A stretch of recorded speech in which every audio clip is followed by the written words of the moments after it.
तक 71 में आपका स्वागत है। मैं हूं अमर सिंह यादव।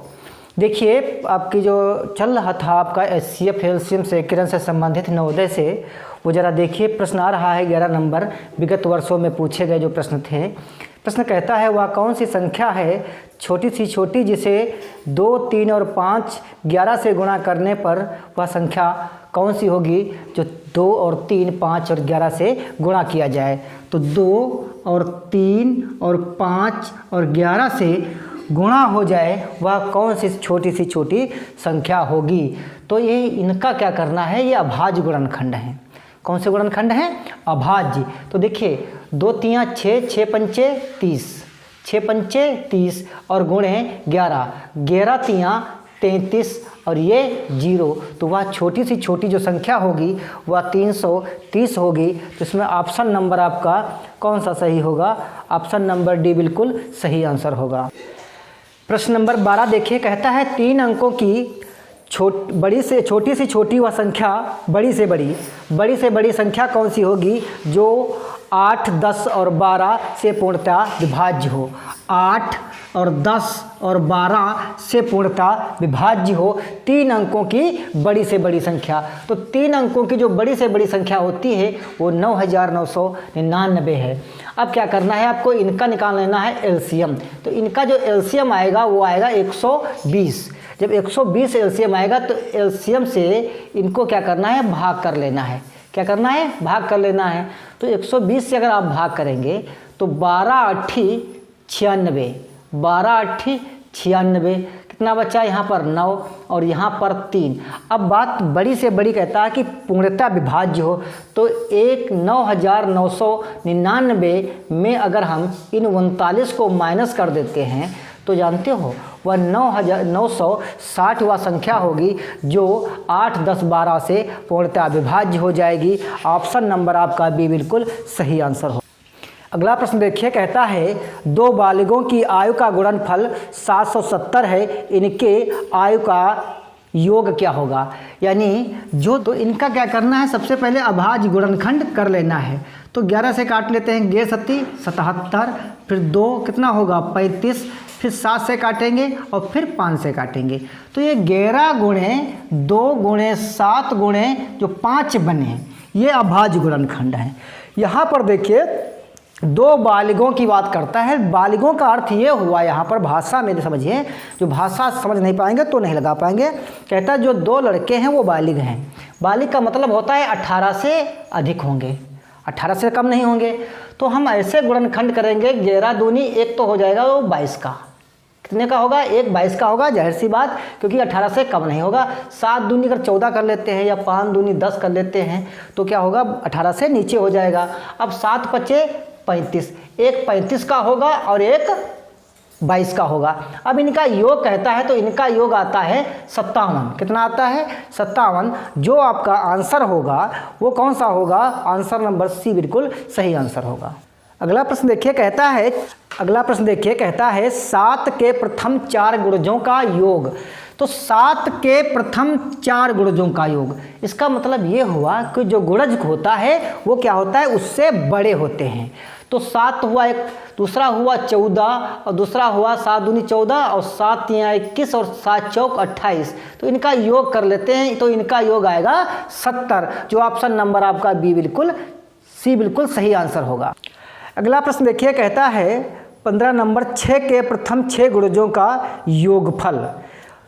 6 के प्रथम 6 गुणजों का योग करने पर प्राप्त संख्या के सभी अंकों का योग। अब ये 6 के प्रथम 6 गुणज, तो 6 की 6, 6 दून 12, 6 तियाँ 18, 6 चौक 24, 6 पंचे 30 और 6 छाक 36। ये हो गए इसके गुणज 6। अब इनका योग कितना आएगा? इनका योग आएगा 126। कितना आएगा? अगर हम जोड़ते हैं तो 126 आएगा। अब कहता है इनके अंकों का योग। क्या कहता है? इनके अंकों का योग। तो इनके जो अंकों का योग होगा वो 9 होगा। तो ऑप्शन नंबर आपका इसमें सी बिल्कुल सही आंसर होगा। अगला प्रश्न देखिए, कहता है 96 और 160 का एलसीएम। तो 96 और 160 का एलसीएम सबसे पहले क्या करेंगे, अभाज्य गुणनखंड काटेंगे।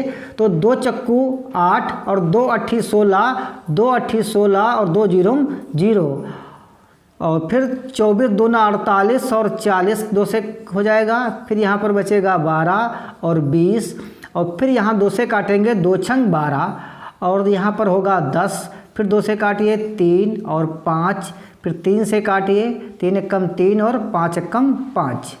अब देखिए 2 दूनी 4 दूनी 8 दूनी 16 और 16 पंचे 80 और 3 दूनी 6, 6 अट्ठे 48। इसका जो आंसर होगा वो 480 होगा। ऑप्शन नंबर इसमें बी बिल्कुल सही आंसर होगा। अगला प्रश्न देखिए, अगला प्रश्न कहता है 4 घंटियाँ 6, 8, 10 और 12 मिनट के अंतर पर बजती हैं। प्रातः एक साथ वो 8 बजे बजी थी, अब बताओ फिर वे एक साथ कब बजेंगी। 6, 8, 10, 6, 8, 10 और 20, 6, 8, 10 और 20, इनका एलसीएम निकाल लेते हैं। क्या निकालते हैं, एलसीएम। इनका एलसीएम आएगा 120। क्या आएगा बाबू, 120। बात मिनट की थी और हमें निकालना है घंटा।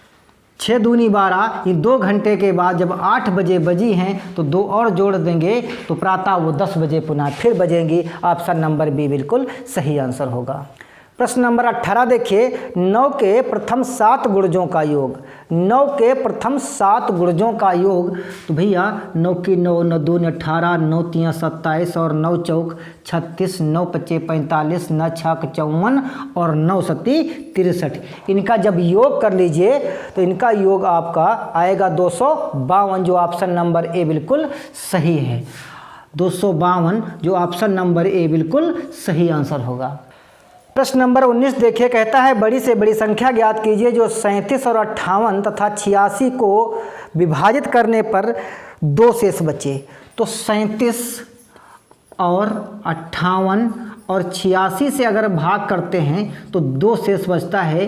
तो 2 घटाएंगे कितना बचेगा, 35। 58 से 2 घटाएंगे कितना बचेगा, 56। और 86 से 2 घटाएंगे कितना बचेगा, 84।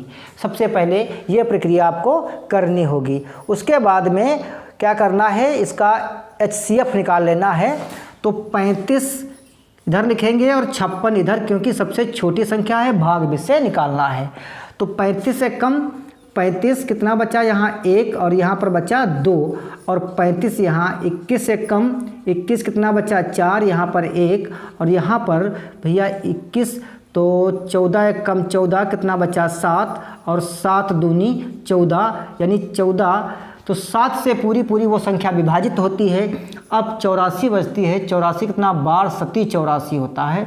तो भैया वह संख्या जानते हो 7 रही होगी, जो 37 और 58 86 में अगर भाग करते हैं तो 2 शेष बचेगा। तो ऑप्शन नंबर आपका इसमें सी बिल्कुल सही आंसर होगा। प्रश्न नंबर 20 देखिए, कहता है 13 के चौथे और 7वें गुणज का योग। तो 13 के चौथा जब गुणज या ज्ञात करेंगे तो 13 सत्ती 91। अगर इनका योग करते हैं तो 3 और 7 5 12, 5 9 5 14 यानी 143 होगा। ऑप्शन नंबर जो है ये बिल्कुल सही होगा। दोस्तों अगर वीडियो पसंद आए तो शेयर करिए, ना पसंद है डिसलाइक कर दीजिए। नए व्यूअर्स हैं तो चैनल को सब्सक्राइब कर लीजिए। वीडियो देखने के लिए बहुत बहुत धन्यवाद।